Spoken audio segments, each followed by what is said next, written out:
नमस्कार साथियों।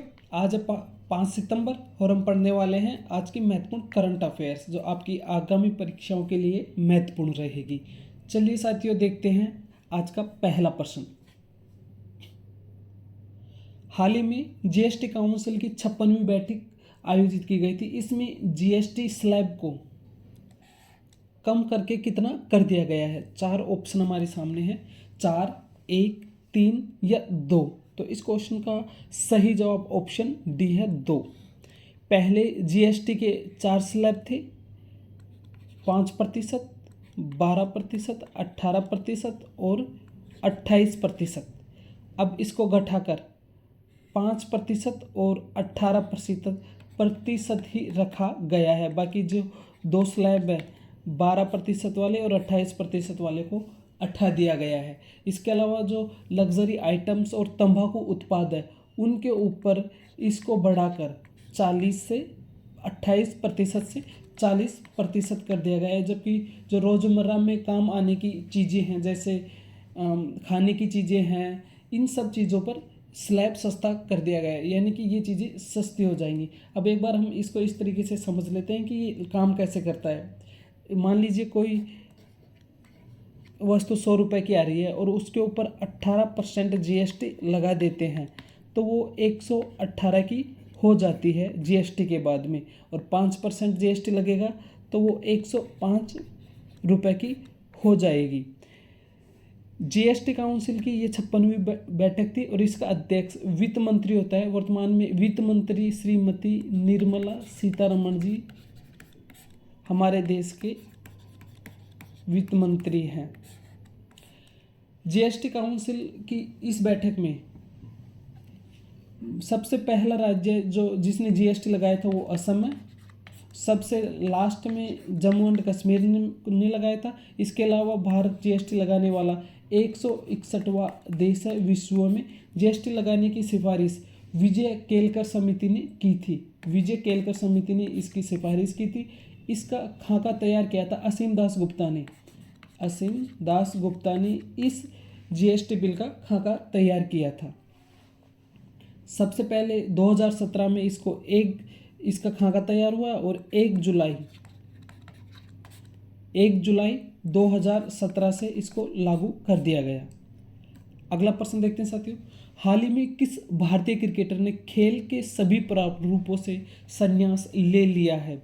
सचिन तेंदुलकर, रविंद्र जडेजा, सूर्य कुमार यादव, अमित मिश्रा। तो इसका सही जवाब हो जाएगा ऑप्शन डी, अमित मिश्रा। अमित मिश्रा ने हाल ही में खेल के सभी प्रारूपों से संन्यास ले लिया है। अब एक बार इनके क्रिकेट करियर पर फोकस कर लेते हैं। अमित मिश्रा जी हैं, 22 टेस्ट इन्होंने खेले, 76 विकेट इन्होंने लिए, 71 रन पे 5 विकेट इनका बेस्ट था। वनडे देख लेते हैं, 36 मैच, 64 विकेट, 6 विकेट 48 रन पर। T20 करियर मात्र 10 मैच इन्होंने खेले जिनमें 16 विकेट लिए थे, 24 रन पे 3 विकेट इनका सर्वश्रेष्ठ स्कोर रहा है नेशनल करियर में। इसके अलावा जो भी लीग्स होंगी देश में या फिर फॉरेन कंट्रीज़ में, अब ये उनमें नहीं खेलेंगे। इन्होंने हाल ही में इस बात की घोषणा की है। अगला प्रश्न, हाल ही में किसके द्वारा ब्रेन हेल्थ इनिशिएटिव शुरू किया गया है? विज्ञान मंत्रालय, नीति आयोग, गृह मंत्रालय, शिक्षा मंत्रालय। इसका जवाब है ऑप्शन बी, नीति आयोग। नीति आयोग ने हाल ही में ब्रेन हेल्थ इनिशिएटिव शुरू किया है। अगला प्रश्न, केंद्र सरकार ने क्रिटिकल मिनरल्स रिसाइकलिंग योजना के लिए कितने करोड़ रुपए को मंजूरी दी है? 500, 1000, 1100 और 1500 करोड़। तो इसका सही जवाब हो जाएगा ऑप्शन डी, 1500 करोड़ को। अगला प्रश्न, हाल ही में किस आईआईटी ने भारतीय भाषाओं और विरासत के लिए एआई उपकरण विकसित किए हैं?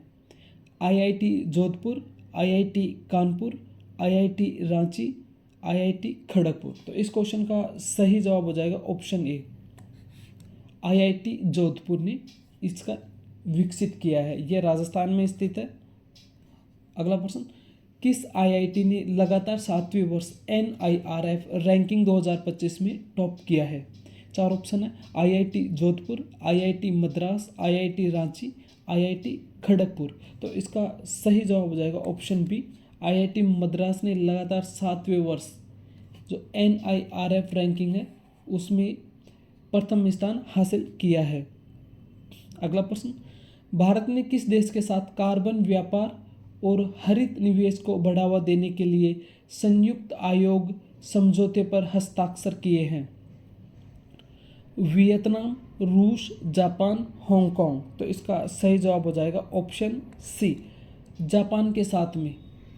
अगला प्रश्न, DPIIT किस बैंक के साथ मिलकर पूरे भारत में स्टार्टअप को समर्थन देने के लिए समझौता ज्ञापन पर हस्ताक्षर किए हैं? RBI bank, Indian bank, bank of Baroda, ICICI bank. तो इसका सही जवाब हो जाएगा ऑप्शन डी, ICICI बैंक के साथ इन्होंने स्टार्टअप्स को बढ़ावा देने के लिए MOU साइन किया है। हाल ही में किस भारतीय राज्य ने शरद ऋतु 2025 कैलेंडर लॉन्च किया है? पंजाब, हरियाणा, राजस्थान और मेघालय। तो इसका सही जवाब हो जाएगा मेघालय। मेघालय ने यह कैलेंडर लॉन्च किया है। भारत और यूरोपीय मुक्त व्यापार संघ के बीच मुक्त व्यापार समझौता कब से लागू होगा? 1 अक्टूबर, 10 नवंबर, 15 दिसंबर, 20 दिसंबर। इस क्वेश्चन का सही जवाब हो जाएगा 1 अक्टूबर 2025 से यह समझौता लागू हो जाएगा भारत और यूरोपियन यूनियन के बीच में। साथियों, करंट अफेयर्स के सभी महत्वपूर्ण क्वेश्चंस यहाँ पे हमने कवर कर लिए हैं।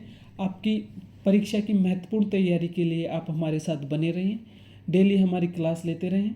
इस चैनल को आप सब्सक्राइब कर लें और नोटिफिकेशन ऑन कर लें ताकि आपके पास सभी क्लासों का वीडियो सबसे पहले आ जाए। अब मिलेंगे साथियों अगली क्लास में, तब तक के लिए जय हिंद, जय भारत साथियों।